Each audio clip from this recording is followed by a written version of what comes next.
Olá, eu sou o Rui Alves de Sousa e nunca tinha visto a Arca Russa. И я их почти не слышал.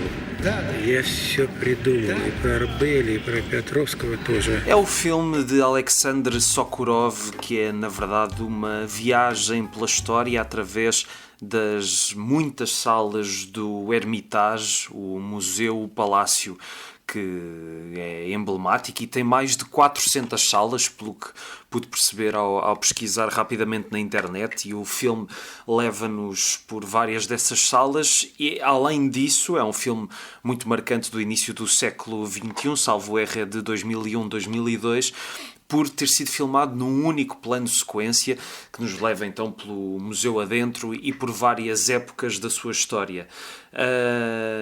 E antes de irmos ao filme, e obviamente vai haver spoilers, apesar daqui não haver uma grande narrativa para spoiler, queria dizer que estive ausente nas últimas 2 semanas, porque, e peço desculpa por isso, mas é que isto fugiu-me um bocado das mãos. Eu até tinha começado a preparar esta temporada em outubro do ano passado, mas depois houve ali umas vicissitudes da vida pelo meio e depois fui adiando e a impossibilidade de ir marcando episódios fez com que de repente chegasse uma semana em que já não tinha nada. Aliás, os últimos episódios gravados já foram quase sempre em cima do acontecimento e depois há 2 semanas não tinha episódio e na semana passada também não. Entretanto, tenho este e já tenho outro gravado e aproveito para dizer que esta temporada vai ser um bocadinho maior. Vão ser 30 episódios em vez de 20, portanto no final terão 50 imperdoáveis para ouvir.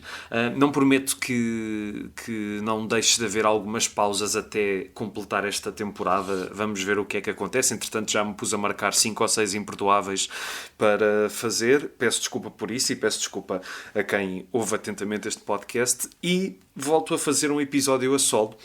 Tinha feito a primeira experiência há uns tempos com o Forte Apache, do John Ford.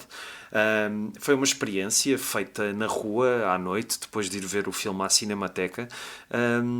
E foi curioso que desde que o episódio saiu, várias pessoas me disseram que gostaram muito do formato em si. Aliás, até houve um ouvinte que eu não conhecia, uma pessoa que eu não conhecia, que veio ter comigo. Eu estava na Cinemateca, na Esplanada, e veio ter comigo a dizer que gostava do podcast e que tinha gostado muito desse episódio e obrigado por isso, obrigado por estarem desse lado e também irem dando a vossa opinião. Esses elogios que tive desse episódio motivaram-me a ir fazer mais episódios assim a solo. Não vão ser todos, mas se calhar desculpem, estou só a ver se isto está a gravar. Está até ao final da temporada, se calhar vai haver mais uns quantos, dependendo de conseguir convidados ou não para todos os episódios que queira fazer, ou também provavelmente algumas cartas fora do baralho vão aparecer, dependendo dos convidados que eu arranjo. Mas sim, mas se calhar aquele episódio também resultou bem, porque era um filme do John Ford, e o John Ford diz-me muito, e o western, e os atores que protagonizam o filme. Aqui, com a Arca Russa, vai ser um bocadinho mais difícil, porque é um filme diferente. Eu confesso que não conheço nenhum filme do Alexander Sokurov, apesar de ser um realizador que eu desde sempre conheço. Eu lembro-me, a primeira vez que ouvi falar dele terá sido quando saiu o tomo final da chamada Tetralogia do Poder, que era o Fausto, e falaram desse realizador, e foi mais ou menos nessa altura que saiu uma coleção do Público, que era a série Y Grandes Realizadores, que são 15 DVDs, cada um na altura custava 1,95€, saudades de quando os DVDs eram baratos, agora parecem feitos a ouro ou o caralho. E eu fui comprando essa coleção com o dinheiro que ia recebendo, e desde essa altura que tinha esse filme para ver, e esta coleção saiu em 2010, portanto, como diria o António Guterres a fazer as contas, há 15 anos que tinha este DVD para ver, e talvez tenha deixado este filme tanto tempo na gaveta à espera de ser visto porque tinha receio do que é que iria ser, ou seja, ouvi falar do filme por ser muito impactante, por ser um plano de sequência, por nos levar, como diz aqui a capa do DVD, por 33 salas do Museu Hermitage, tem 2.000 atores, passa por 300 anos da história da Rússia, num filme que teve 3 meses de ensaios para dar este plano de sequência, filmado numa única vez, claro, por ser um plano de sequência, mas tinha medo de ser um filme um pouco institucional, porque era, lá está, no museu, e pronto. Mas lá vi o filme, e pronto, vamos falar um bocadinho sobre isso. Eu tirei aqui algumas notas para me ir guiando, e vou falando assim, pronto, de uma forma descontraída, e espero não estar a dizer grandes barbaridades sobre o filme, mas lá está, como disse, eu não tenho grande familiaridade com o Sokurov, conheço algum cinema russo, mas infelizmente para já do Sokurov só vi a Arca Russa. Um dia destes irei ver a Tetralogia do Poder e outros filmes dele. Gosto muito de o ouvir em entrevistas, acho que é um tipo muito interessante. É um feito técnico de facto este filme, e impressiona logo a abertura, com todos os figurantes e as salas e a sumptuosidade, e acho que é aí que o filme me ganha. É nesses momentos em que está quase vaidoso, não é? Que está a mostrar toda aquela ambiência, as salas lindíssimas, os quadros, mas com todos aqueles figurantes e com tanta coisa a acontecer ao mesmo tempo. O início, lá está, é muito interessante. O filme, lá está, não poderia ser filmado em película, não é? Para ser um plano sequência, teria de ser em digital.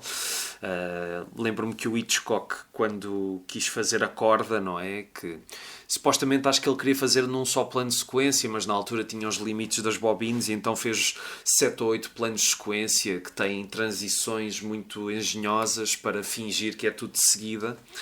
Mas pronto, só com o digital é que poderia-se fazer um filme de 90 e poucos minutos assim.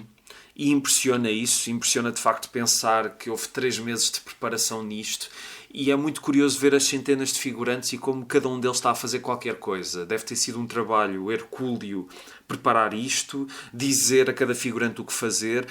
Talvez haja ali um ou outro que está um bocadinho perdido, mas se calhar é impressão minha, porque de resto parece-me tudo muito coerente e a funcionar muito bem. Também, não sendo um filme que funcione filmado em película, acho que também não funcionaria visto em película, porque lá está, as mudanças de bobina acabariam por quebrar a intensidade do plano sequência. Este digital de inícios do século envelheceu melhor do que eu estava à espera. Acho que se vê muito bem hoje, pelo menos na televisão onde eu vi, senti isso. E lá está, vamos por um passeio pela história, pelas várias salas do Hermitage, e temos uma personagem que é tipo uma espécie de Cicerone que nós vamos seguindo. Nós somos a câmara, ou seja, a câmara é um realizador que nós nunca vemos, mas é o olhar dele que nos leva pelo palácio, e acabamos por ser ele também, não é? Por estarmos a ver o que a câmara nos mostra. E o Cicerone vai falando de algumas coisas. Ele é um europeu que às tantas fala muito do impacto de outras culturas na cultura russa. Ele acaba por dizer porque pedir emprestados à Europa todos os seus erros. E leva-nos pelo museu afora, não é? E por vários tempos do museu.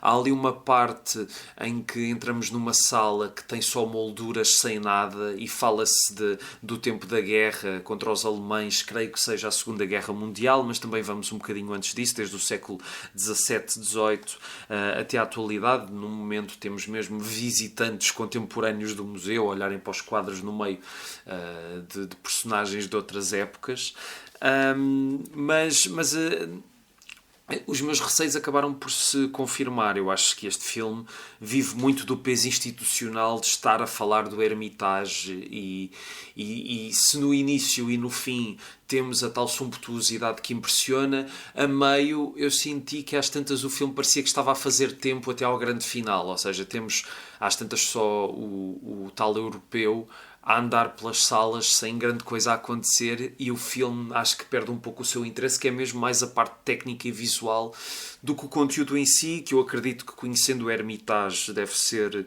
muito certeiro, aquele retrato e etc. Mas acaba por se perder um bocadinho. Não deixa de ser impressionante, claro, toda a questão do plano de sequência e de como foi feito. Há um momento muito esquisito nessa parte em que o filme já se começa a arrastar em câmara lenta, em que ele enche a boca de ar e manda para outra pessoa, e essa pessoa também faz o mesmo.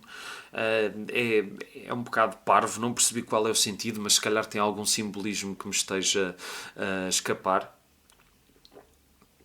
Desculpem, estava a beber água. Mas sim, às tantas é só o Cicerone a passear pelas salas, parece que estão a fazer tempo. E pronto, mas acho que é um filme essencial, de facto. É um marco pioneiro da história do cinema. Depois deste tivemos outros filmes a fazerem um único plano de sequência. Estou-me a lembrar, por exemplo, do Boiling Point, o filme que é realizado e protagonizado pelas mesmas pessoas de uma série que agora esteve muito na moda, o Adolescence. Também cada episódio é um plano de sequência, mas o do Sokurov é muito mais ambicioso, não é? Porque nos leva por várias salas e tem 2000 atores, enquanto que o Boiling Point é numa cozinha e o Adolescence é a tal história da escola, que eu não vi. Eu não vi o Adolescence ainda. Um dia irei ver, mas esta coisa do Fear of Missing Out não me toca muito. Se um dia me apetecer, vejo. Também, se não me apetecer, não... Amigos na mesma, acho eu. Também não podemos estar todos sempre a ver a mesma coisa. Acho eu. O filme faz algumas considerações sobre a Rússia de hoje, ou daquele tempo, e dos vários acontecimentos da história da Rússia, do tempo dos czares até à Revolução e depois à queda da URSS, parece-me. Mas só se torna mesmo estimulante quando as imagens nos dão alguma coisa por onde pegar, que não seja só os quadros e aquela personagem a falar. A sumptuosidade é mesmo de encher o olho. E há uma cena perto do fim do filme do Nicolau I, que, de acordo com o que as legendas dizem, está a aceitar as desculpas dos emissários persas pela morte dos embaixadores russos, e aquilo temos filas e filas de figurantes, e é impressionante. Sinto que há coisas ali que estão mesmo feitas para cumprir o plano de sequência, mas também acredito que seja difícil, não é? Mesmo com 3 meses de ensaios e preparação, vai sempre haver alguma coisa que não seja totalmente fluida. Claramente pareceu-me que o trabalho de som foi feito a posteriori, porque pelo menos a personagem principal estava muitas vezes a ser dobrada, mas é difícil, não é? Quer dizer, é difícil não ser dessa forma. Mas pronto, eu, honestamente nem sei quanto tempo é que já gravei disto, só gravei 12 minutos. Mas é que o filme é muito mais, é daqueles filmes que nós queremos ir saber mais sobre a sua concepção e este trabalho todo de preparação, do que propriamente o filme em si, porque acaba por não nos dizer grande coisa. Houve uma coisa que me chateou um bocado, mas isso é do DVD. Alguns momentos tinham vozes sobrepostas e acho que a legenda só legendava... Oi, desculpem. Legendava uma das coisas e não a outra. E depois não conseguia perceber quem é que estava a falar, não é? Porque eu não percebo russo, se calhar vocês percebem. Mas é isso. Quero ver outros filmes do Sokurov. Quero ver mais cinema russo. Acho que é um país extraordinário a nível de cinema e tem aquela coisa incrível que é a Mosfilm, que é uma das grandes produtoras de cinema da Rússia, que disponibiliza centenas de filmes de várias décadas gratuitamente no YouTube, alguns com legendas em português, aqueles que foram lançados por cá em DVD. Vale a pena espreitar. Por acaso, eu só vi um filme no YouTube da Mosfilm, mas achei muita graça, que é uma paródia de ficção científica chamada Kinzadza. É um filme curioso. Tem uns supostos extraterrestres que só dizem que... Pronto, e em português tem graça porque é rabo, como vocês sabem. E pronto. É isto. É um filme curioso. É mesmo curioso. Gostaria de saber mais sobre o Hermitage e todo este ambiente de São Petersburgo para poder opinar de uma forma mais, mais fundamentada. Mas só me apetece é ir ver mais sobre a concepção do filme e esta preparação toda. E pronto, a história da Rússia é fascinante. Eu só a conheço muito superficialmente, li há uns anos a mais breve história da Rússia do Milhazes, que eu sei que é uma pessoa que pouca gente tem em conta, mas aquele livro em específico é muito interessante. O Milhazes eu lembro-me que quando a Leopard Filmes fez um ciclo com os filmes do Eisenstein, convidaram-no para ir falar do Alexander Nevsky, acho eu, e também filmaram isso e puseram no DVD, que foi onde eu vi. E ele é muito interessante, ele sabe mesmo muito da história da Rússia e da cultura russa, e esse livro em particular dá um olhar muito transversal à história toda da Rússia e às suas personagens e às múltiplas desavenças, e é impressionante. É um livro muito divertido de se ler. Acho que é uma boa introdução à história da Rússia, parece-me, assim, para leigos como eu. É claro que se calhar os historiadores cá vão dizer mal, puxa, estou a bocejar. Mas é um livro interessante. A Tetralogia do Poder tem uma ideia engraçada, não é? Que é falar de 4 figuras centrais da história. Quer dizer, o Fausto não é uma figura real, acho eu. Mas temos um filme sobre o Hitler, outro sobre o Lenin e outro sobre o Hirohito. Que me parece interessante essa abordagem ao poder e ao mal, não é? Estou muito curioso para ver esses filmes. O Sokurov gosta muito do digital. Acho que pelo menos até já o Moloch, que é o primeiro dessa tetralogia de 2000 a 2001, já foi feito em digital. E é curioso. Isso, ele foi, na verdade, um pioneiro. E, de facto, o cinema digital daquele tempo é engraçado porque há filmes que, pronto, ficamos a pensar que se calhar era melhor terem sido feitos em película. Penso às vezes nisso no Michael Mann. Eu adoro o Colateral e acho que é um filme incrível, mas aqueles movimentos que parecem quase de jogo de futebol, em que há mais frames por minuto, aquilo acho que ganharia com ser em película. Eu acho que é um filme espetacular mesmo assim, e um dos grandes filmes dele.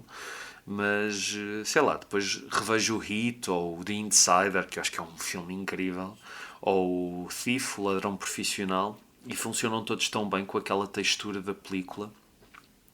Eu não sou muito purista, mas cada vez mais aprecio uma boa sessão em película, porque lá está, é uma sessão única, não é? Quer dizer, não se vai repetir. É um corpo vivo em que tudo pode correr bem ou correr mal, e quando corre bem é fantástico. Há uns tempos fui ver um filme à Cinemateca que era o City for Conquest com o James Cagney, e era uma cópia linda de morrer, um contraste incrível, das melhores cópias que já vi na vida. E depois criam-se estas coisas dos epifenómenos ou das coisas efêmeras, ou que se vão tornar efêmeras. Por estes dias está por Lisboa o Charlie Shackleton, a convite do Indy, e eu vou estar numa conversa com ele no próximo sábado. Portanto, quando este episódio sair é no sábado dessa semana. Eu estou a gravar na semana anterior, mas enfim. Ele tem um filme que se chama Afterlight, acho que é Afterlight, em que só há uma cópia desse filme, e a ideia é mesmo o filme haver só uma cópia que é projetada, e o filme vai ficando cada vez mais danificado até que um dia desaparece. Isso é uma ideia engraçada. Se calhar há pessoas que vão achar que é um bocado pretenciosa, mas eu acho giro esse brincar com os formatos. Mas confesso que cada vez mais gosto sempre gostei muito de ver filmes em película, e não é por uma questão de pretenciosismo ou por um preciosismo qualquer, é diferente. Não é perfeito. Eu sou... Lá está, eu vejo filmes em DVD e não me importa. Às vezes vejo filmes que não estão restaurados, e às vezes até gosto porque não é perfeito. E às vezes até torço um bocado o nariz quando são aqueles restauros todos pipis em que os filmes parece que foram feitos ontem. Tipo, não me interessa isso. Gosto de ver os filmes com uma qualidade mínima, mas também não é preciso ver todos os pelos e todas as gotas de saliva ou o que seja.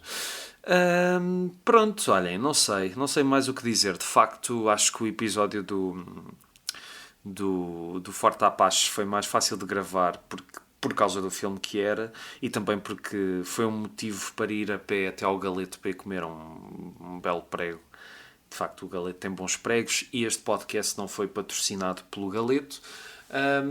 E gosto de fazer alguns episódios a solo, mas de facto o que eu gosto mais é de poder ter boas conversas. Mas de facto não sei se conseguiria ter uma boa conversa sobre este filme, a não ser com algum especialista da obra do Sokurov. É por isso que se calhar nesta temporada eu vou ter alguns episódios em que tenho pessoas que já viram os filmes e que me sabem falar sobre eles, às vezes até para me esclarecerem sobre os assuntos.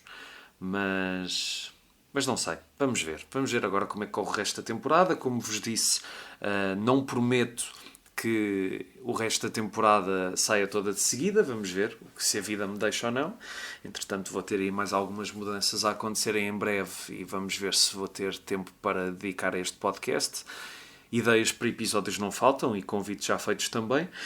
É ver também se as pessoas estão disponíveis. É ver também se as pessoas estão disponíveis e é isso.